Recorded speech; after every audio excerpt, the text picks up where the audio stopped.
The color of invisibility, I had decided, was a pale, dusty gray.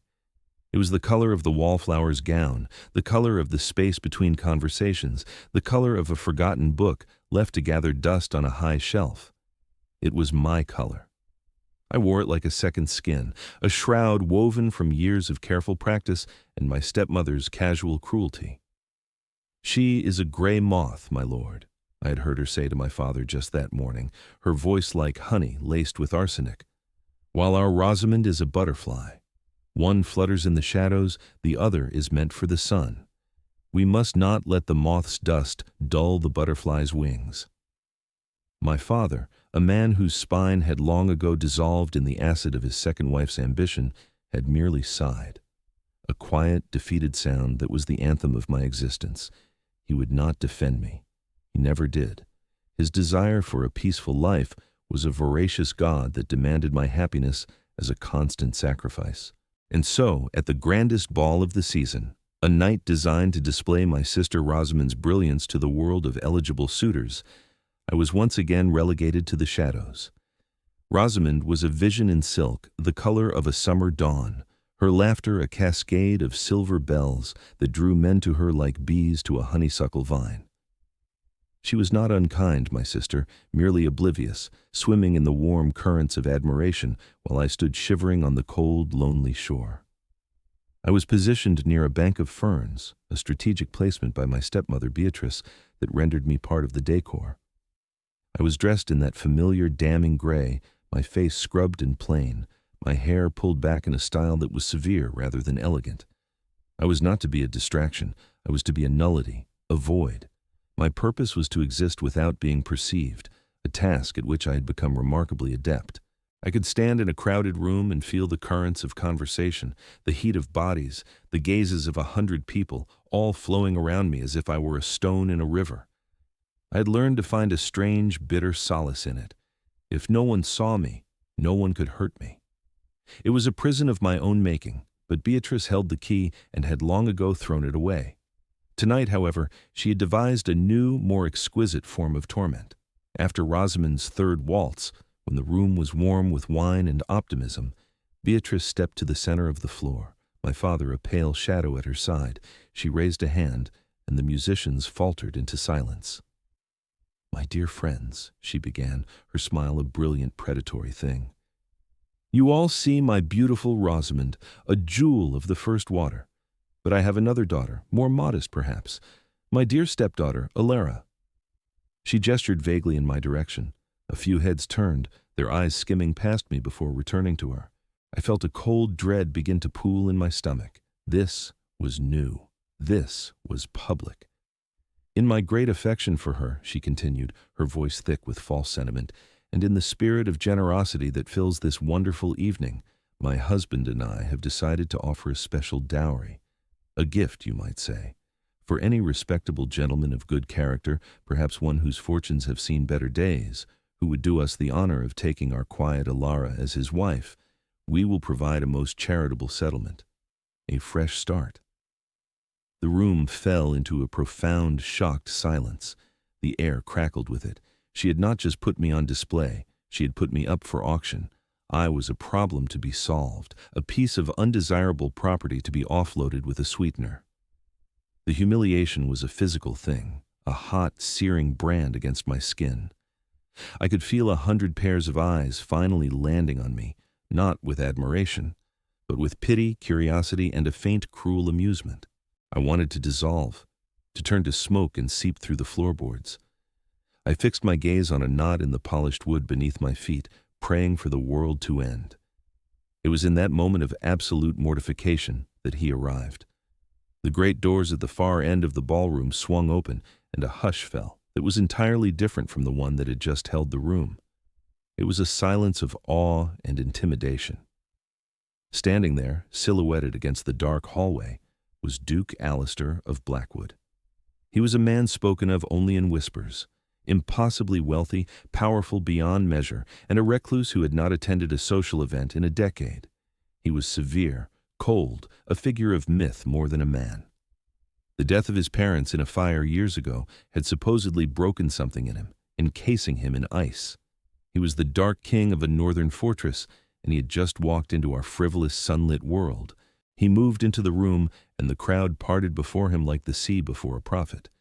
He was dressed in unrelieved black, the starkness of it making the colorful silks and satins around him look gaudy and foolish.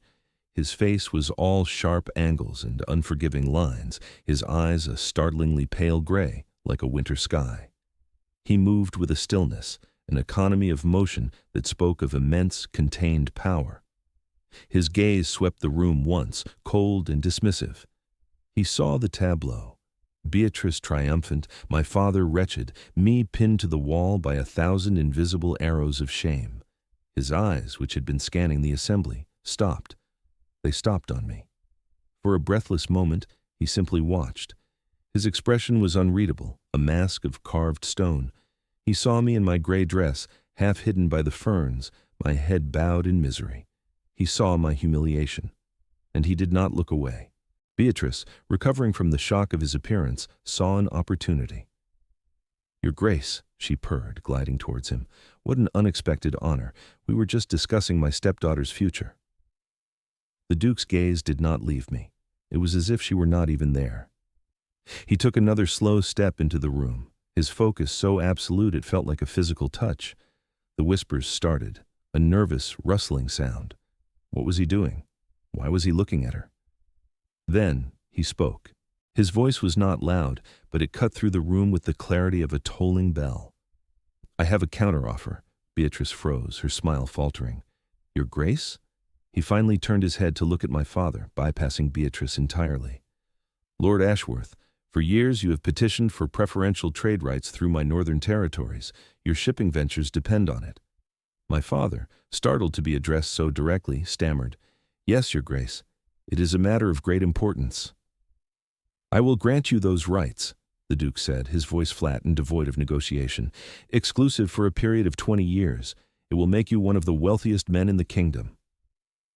A collective gasp went through the room. This was a prize beyond imagining, a fortune laid at my father's feet. My father's eyes widened, a dawning, incredulous hope in them. Beatrice looked as if she had won the greatest lottery of her life. "In exchange," the Duke continued, his gaze snapping back to me, pinning me in place, "for your daughter's hand in marriage." The silence that followed was absolute. It was the silence of a world turned on its axis.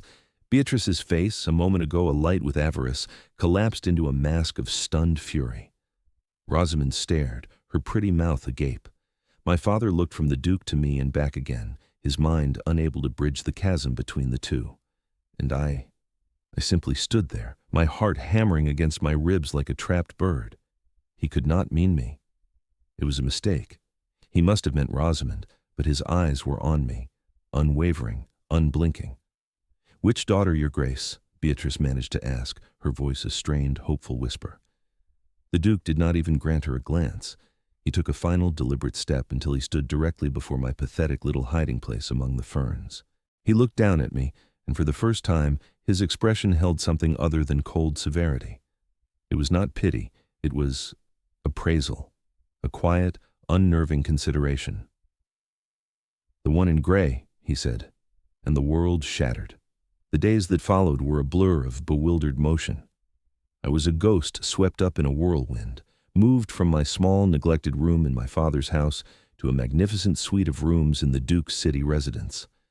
The engagement was the scandal and the triumph of the age, and I was its silent, terrified center. My father was ecstatic, my stepmother apoplectic. Her plan to discard me for a pittance had resulted in my making a match so far beyond Rosamund's reach as to be celestial. Beatrice's rage was a palpable thing, a poisonous fog that filled every room she entered.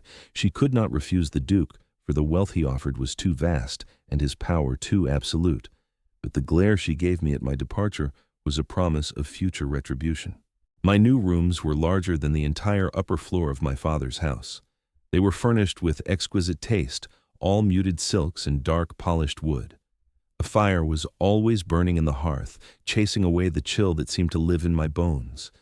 And there were books, shelves of them, waiting for me.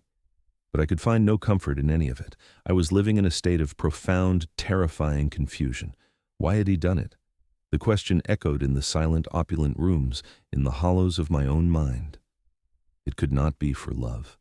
He had never seen me before. It could not be for beauty or charm, for I possessed neither. Was it pity? A grand theatrical gesture to rebuke my stepmother's cruelty? Or was it something worse? A whim. A powerful man's momentary, inexplicable impulse, one he would soon regret. I was waiting for the other shoe to drop, for the moment he would realize his mistake and cast me aside. The fall from this height would be unsurvivable. Hope was a terror I could not afford to entertain. The Duke's housekeeper, a formidable woman named Mrs. Gable, with eyes as sharp as his own, treated me with a formal, unwavering courtesy that was more unnerving than kindness. She ensured I had everything I needed, but her expression was as unreadable as her master's. I was an object of curiosity, a puzzle to be solved. For 3 days, I saw no one. I ate my meals alone, served by silent maids who kept their eyes downcast. I paced the length of my rooms like a caged animal, my mind a frantic litany of fear and doubt. I picked up books only to set them down again, unable to focus. My entire life had been a lesson in worthlessness. To be so suddenly valued felt like a lie, a trick of the light that would vanish if I looked at it too closely. On the 4th day, a footman arrived with a message. "His Grace will receive you in the library." My heart leaped into my throat. This was it, the reckoning. I smoothed down the simple wool dress Mrs. Gable had provided, a deep blue this time, not gray, and followed the footman through endless corridors of echoing marble and shadowed portraits. The house was a palace, but it felt like a mausoleum, silent and steeped in a profound loneliness. The library doors were towering slabs of oak.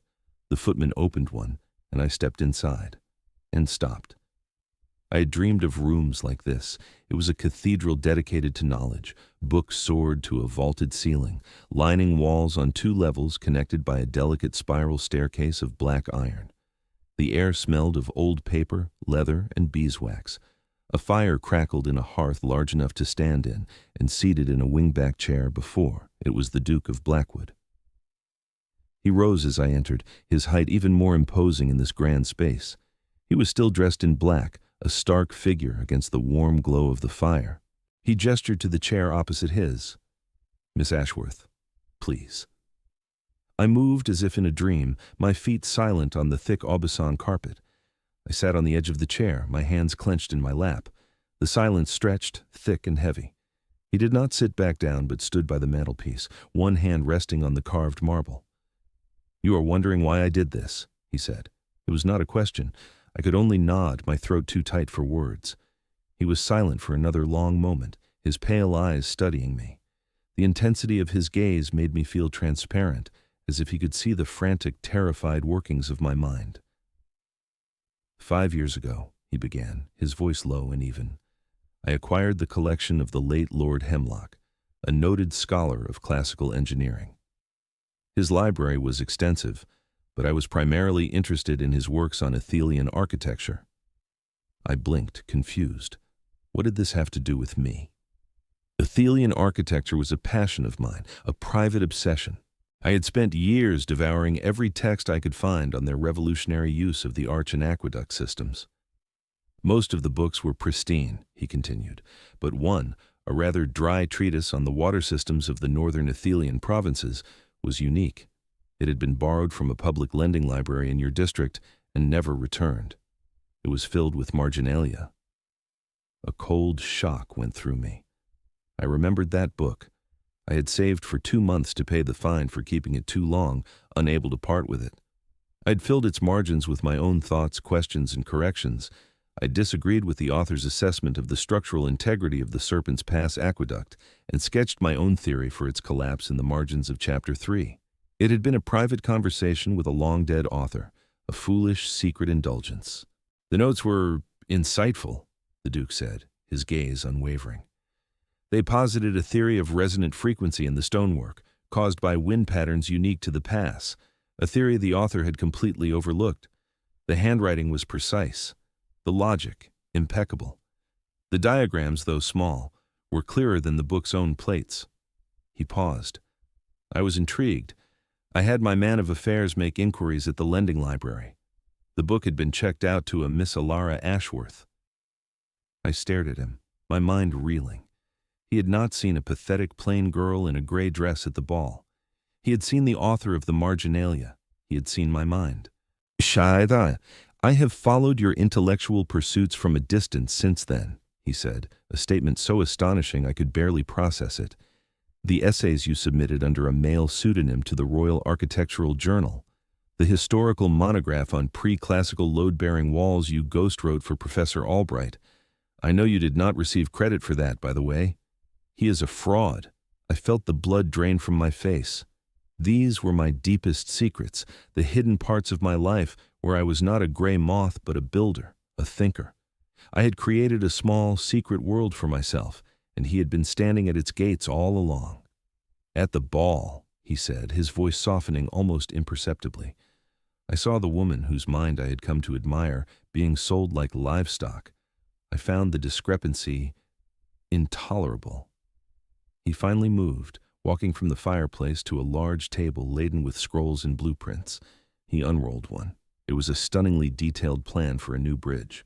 This is the design for the new crossing at Blackwood Gorge, he said. The engineers are competent, but they are unimaginative. They say this central span is impossible. I believe they are wrong. He looked at me, a direct, challenging look. I would be interested in your opinion. He was not offering me a crown. He was not offering me jewels or gowns or a life of leisure. He was offering me a blueprint. He was offering me a seat at the table. He was seeing me. He was truly, finally, seeing me. For the first time in my life, I did not feel invisible.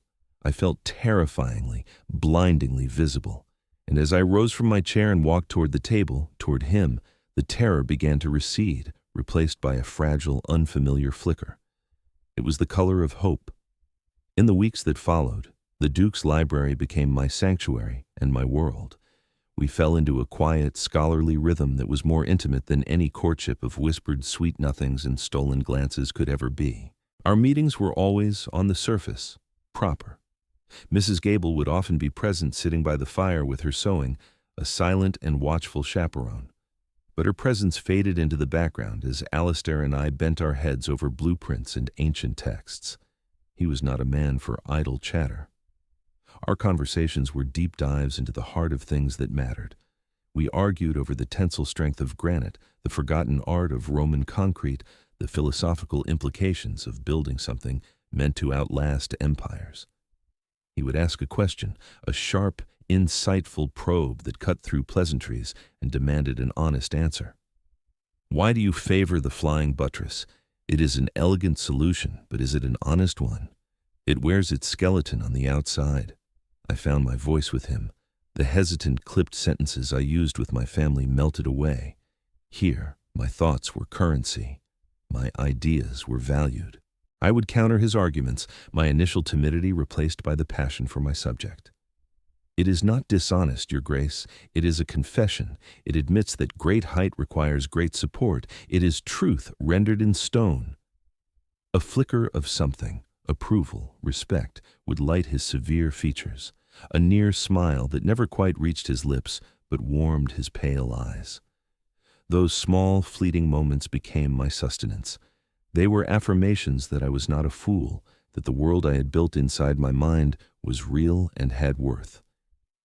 He began to show me more of himself, not in grand pronouncements, but in small, telling details. One afternoon, we were reviewing the plans for the new north wing of Blackwood Manor, his ancestral home. The designs were modern, with wide corridors, large windows, and multiple, clearly marked exits. It was practical and safe, but it lacked the Gothic romance of the original structure. It is efficient, I said, choosing my words carefully, but it feels cautious. He ran a hand over the parchment, his long fingers tracing the lines of a fire escape. His face, usually so controlled, was shadowed by a deep and abiding sorrow. The old wing, he said, his voice low and rough, was a labyrinth of wood and tapestry, beautiful, historic, a perfect tinderbox. He did not need to say more. The story of the fire that had claimed his parents was known to everyone, but hearing the echo of it in his voice was different. It was not gossip. It was a wound. When the fire came, he continued, his gaze distant, fixed on a memory I could not see. They were trapped. The corridors were confusing, the exits too few. It was built for beauty, not for life. I will not make that mistake again. I will build something that protects, something that endures. In that moment, he was not the cold, powerful Duke of Blackwood. He was a son haunted by loss, a man trying to build a fortress against the chaos that had stolen his world. His obsession with architecture was not just an intellectual pursuit, it was an act of devotion, a way to fight back against the ghosts of his past. My heart ached for him, a sudden sharp pang of empathy that took me by surprise. I saw the vulnerability beneath the severe exterior, the deep well of pain he carried with such stillness. I reached out, my hand hovering for a moment before I dared to rest it on his. It was a simple gesture, a small point of contact, but it felt momentous. His hand was cold, but he did not pull away. He simply turned his palm over and let his fingers brush against mine. The touch was brief, a whisper of skin on skin, but it sent a jolt through me that had nothing to do with architecture. He looked at me, his eyes dark with an emotion I could not name, and the vast library seemed to shrink until it contained only the two of us, the air thick with unspoken things. Mrs. Gable coughed discreetly from her chair by the fire. The moment shattered. Alistair withdrew his hand, his mask of cool composure sliding back into place. But something had shifted between us. A line had been crossed. We had moved beyond the realm of shared intellect into the more treacherous and hopeful territory of the heart. He began to include me in the life of his household, not as a future duchess to be paraded, but as a partner. He would ask my opinion on the rehanging of a painting, the replanting of a garden, the management of the estate's accounts. "The tenants in the West Valley complain of poor drainage," he would say, presenting me with a topographical map. "The steward suggests a simple ditch. I suspect the problem is more fundamental. What do you see?" I saw patterns. I saw the logic of the land and the flow of water. I saw a solution that was more complex but more permanent. And he would listen, truly listen, and then give the order to have it done. The feeling of being useful, of my mind having a tangible, positive effect on the world, was intoxicating. I was not just being seen, I was being utilized. I was becoming necessary. This quiet, blossoming happiness was, of course, a threat. My stepmother, Beatrice, had been stewing in a broth of her own impotent fury. She had expected Alistair to grow bored of me, to realize his mistake and cast me aside. Instead, whispers from the Duke's household were trickling out into society, whispers that the Duke was utterly captivated, that his plain gray fiancée was, in fact, a woman of astonishing intellect, that the match was not a whim, but a meeting of minds. For Beatrice, this was an unbearable humiliation. Her own beautiful Rosamund was still fielding offers from mere barons and aging earls, while the gray moth was about to become the most powerful duchess in the kingdom. It was a reversal of the natural order as she saw it. It had to be stopped. I was blissfully unaware of the storm gathering on the horizon. My world had become the peaceful, ordered universe of Alistair's library, of our quiet conversations and shared glances. One afternoon, a letter arrived for him on a silver tray. It bore my father's seal. Alistair took it, his expression neutral. He broke the seal and began to read. I watched as a subtle change came over him. The air around him grew colder, his posture more rigid. The lines of his face hardened into something dangerous. He read the letter twice, his jaw tightening with each word. When he was finished, he did not crumble the paper or throw it into the fire. He folded it with slow, deliberate precision and placed it on the table between us. "What is it?" I asked, a knot of old, familiar fear tightening in my stomach. He looked at me, and his eyes were like chips of ice. "It is from your stepmother," he said, his voice dangerously soft, "though she has used your father's seal. It is a letter of warning." He did not need to tell me what it said. I could imagine the words, the sweet poison of her prose. She would paint me as mentally unstable, prone to fits of melancholy and delusion. She would invent a history of erratic behavior, of secret, shameful attachments. She would claim that I had trapped him, that my quiet demeanor was a cunning facade to hide a grasping, ambitious nature. She would frame it all as the painful duty of a loving mother, trying to save him from a disastrous mistake. It was a masterpiece of character assassination, designed to plant a seed of doubt that would poison everything. I felt the blood drain from my face. The fragile world I had begun to build was shattering around me. The old shame, the old feeling of worthlessness, came rushing back like a bitter tide. Of course, this was always how it would end. He was a duke. I was nothing. Her lies were more believable than the incredible truth. I looked at him, my eyes stinging with tears I refused to let fall. I braced myself for the cold dismissal, the look of disgust, the end of my brief, impossible dream. "You believe her," I whispered, the words tasting like ash. Alistair's gaze did not waver. He reached across the table, not to touch me, but to tap a single finger on the folded letter. "Alara," he said, his voice a low, steady anchor in the swirling chaos of my fear. "I have spent the last 5 years studying your mind. I have spent the last month studying your character. Did you truly think I was so poor a scholar that I could be fooled by this clumsy, vicious forgery?" He disbelieved her. Without a moment's hesitation, he had seen the letter for the poison it was. He had chosen to believe in me, in the woman he had come to know, over the venomous lies of my family. The relief was so sudden, so overwhelming, it buckled my knees. I sank back into my chair, a sob escaping my lips before I could stop it. He was out of his chair in an instant, kneeling before me, his usual reserve gone. He took my hands in his grip firm and grounding. "This is not your shame, Alara. It is hers, and it is over." His eyes were blazing with a cold, righteous anger. "She has mistaken my quiet for weakness. She has tried to destroy what is mine. She will find that I am a far more dangerous enemy than she could ever imagine." He rose to his feet, a figure of absolute, terrifying resolve. "I will not have you living under the shadow of these lies. We will settle this, not in secret, but in the open. I will arrange a dinner to finalize the marriage contracts. Your family will attend, and we will have the truth." He was not just defending me, he was going to war for me. And for the first time, I knew with bone-deep certainty that I was not going to be a casualty. I was going to be the victor. The night of the dinner was cloaked in a tense electric stillness. Alistair had chosen his battleground with strategic precision, the main dining hall of his city residence. It was a room designed to intimidate, with a soaring vaulted ceiling, dark paneled walls lined with the portraits of his stern-faced ancestors, and a table so long it felt like a negotiation table between warring nations. I stood beside him as my family was announced. My father entered first, looking small and anxious, swallowed by the grandeur of the room. Rosamund followed, her usual radiance dimmed by a nervous uncertainty. And then came Beatrice, my stepmother. She was dressed in a gown of shimmering emerald green, a triumphant color.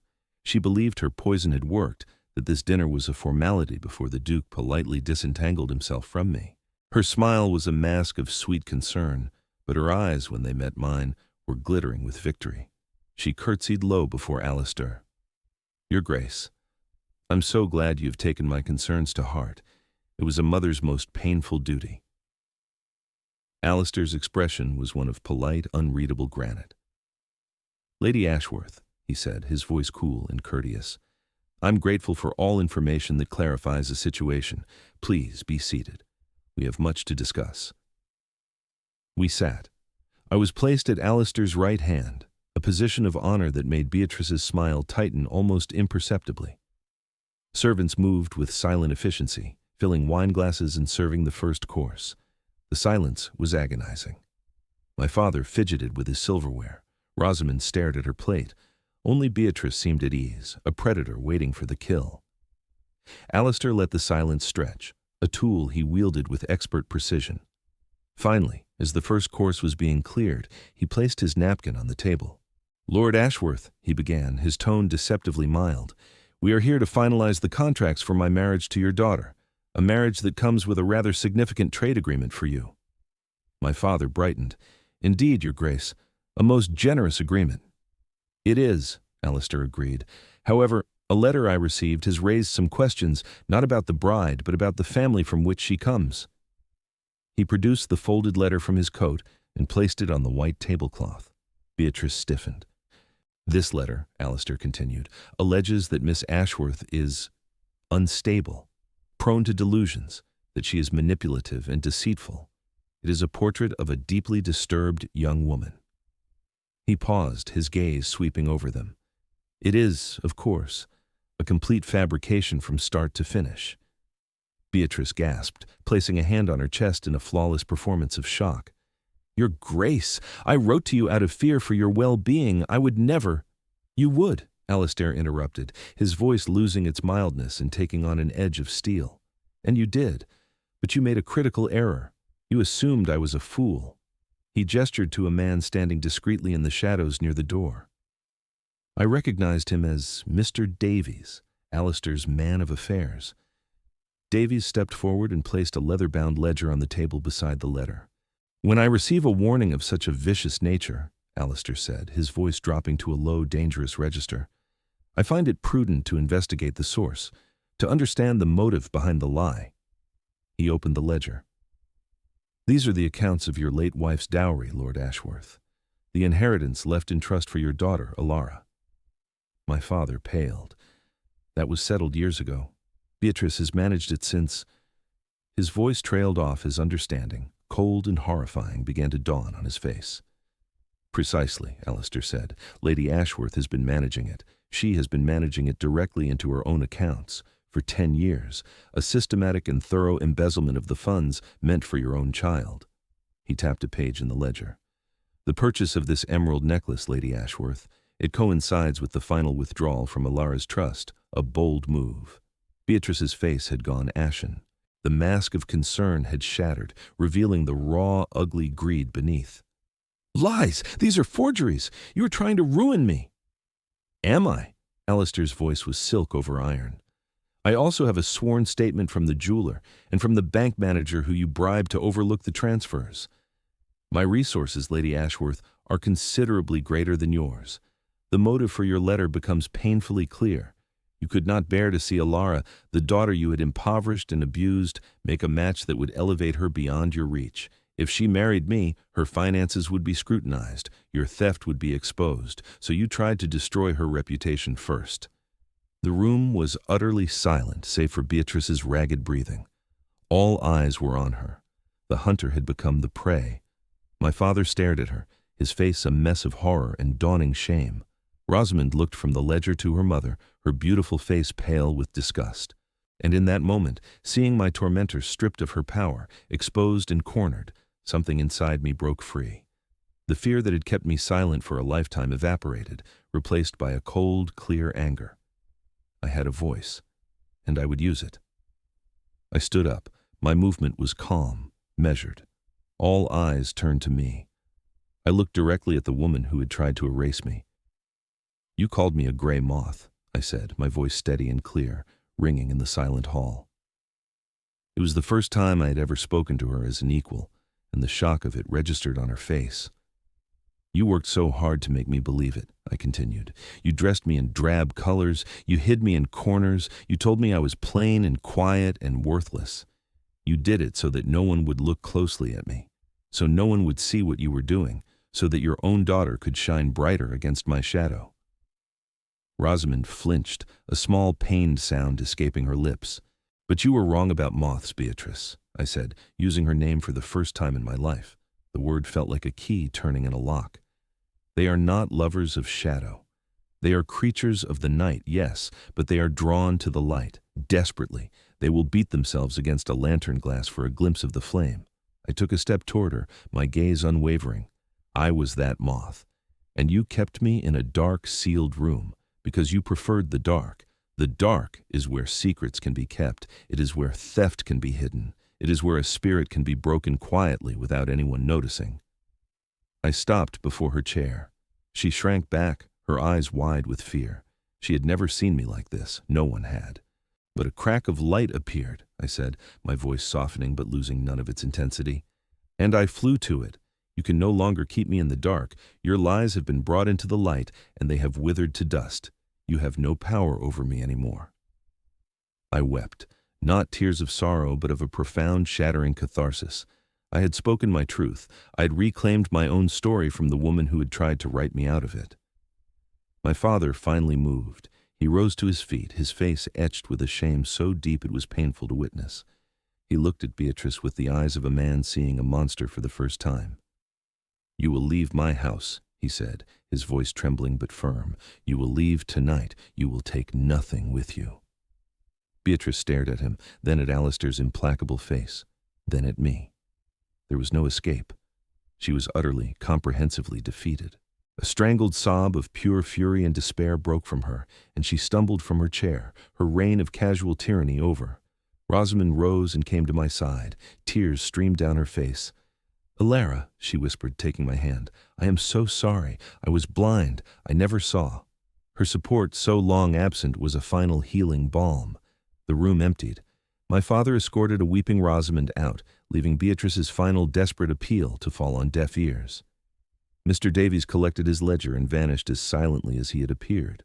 And then, it was just the two of us, Alistair and I, standing in the vast, silent dining hall, the ghosts of the battle finally laid to rest. I was trembling, drained, but utterly, incandescently alive. The silence that fell was not heavy, but peaceful. It was the quiet after a storm.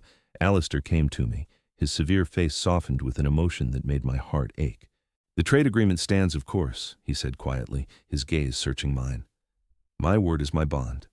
But the other contract, the marriage contract, it is null and void. You are free, Alara. You are no longer bound by any deal. You owe me nothing." He was offering me an exit, an honorable discharge from our arrangement. After everything, he was giving me a choice. The old me, the gray moth, would have taken it. I would have scurried back to the shadows, grateful for my freedom, but convinced I was unworthy of anything more. But I was not the old me. I looked up at him, at this severe, brilliant, honorable man who had seen me when I was invisible, who had gone to war for me, who had given me back my voice. "And what if I do not wish to be free of it?" I asked, my own voice a near whisper. A flicker of vulnerability crossed his face, a startling, beautiful thing. "The world will say I rescued you," he said, his voice rough, "that I bought you. I will not have that. I will not be your savior, Alara." "I do not need a savior, Alistair," I said, his name feeling natural on my tongue. "I have saved myself. What I need, what I want, is a partner." I took a breath, laying my own heart bare. Someone to argue with about buttresses and bridges, someone who sees the person, not the title, or the dowry, or the gray dress. He closed the space between us, his hands coming up to cup my face. His touch was gentle, reverent. His pale eyes were dark, with an intensity that stole my breath. "I do not want to rescue you, Alara," he murmured, his thumb stroking my cheek. "I wish to stand beside you. I wish to build with you. I have respected your mind from the moment I discovered it. But I have come to admire your heart and your courage. Marry me, not as part of a treaty, but as my equal, as the woman I love." The last 3 words were a quiet revelation, a truth that settled into the deepest parts of my soul. He loved me. This impossible, magnificent man loved me. Tears filled my eyes again, but this time they were tears of pure, unadulterated joy. "Yes," I breathed. "Yes." He lowered his head and kissed me. It was not a kiss of passion, not yet, but something far more profound. It was a kiss of recognition, of arrival. It was the end of a very long winter and the first tentative promise of spring. It tasted of safety and of home. A year later, I stood on the balcony of the new library at Blackwood Manor, a book resting forgotten in my hands. The library had been our first joint project, a soaring space of light and air and stone that we had designed together. It was a testament to our partnership, a cathedral of knowledge with my own truth rendered in its very bones. Below, the gardens stretched out, their colors vibrant under the afternoon sun. There was not a hint of gray anywhere. Alistair came to stand behind me, his arms wrapping around my waist as he rested his chin on my shoulder. We stood in comfortable silence, watching the play of light on the distant hills. The peace I had once thought unattainable was now the simple, steady rhythm of my life. "What are you thinking about?" he murmured into my hair. I smiled, leaning back against the solid warmth of him. "I was thinking about moths," I said. He was silent for a moment, understanding. "They are not such bad creatures," he said softly. "They spend their lives seeking the light. Some are lucky enough to find it." I turned in his arms to face him, my hand coming up to touch the firm line of his jaw. I looked into the pale gray eyes that had first seen me across a crowded, cruel ballroom. They were no longer the color of a winter sky, but of a soft morning mist, warm and full of light, full of love. I was no longer invisible. I was no longer a gray moth fluttering in the shadows. I was Alara, Duchess of Blackwood. I was a scholar, a partner, a wife. I was seen. I was valued. I was home. And in the quiet, enduring strength of his embrace, I knew, with a certainty as solid as the stone foundations beneath our feet, that I would never be lost in the dark again.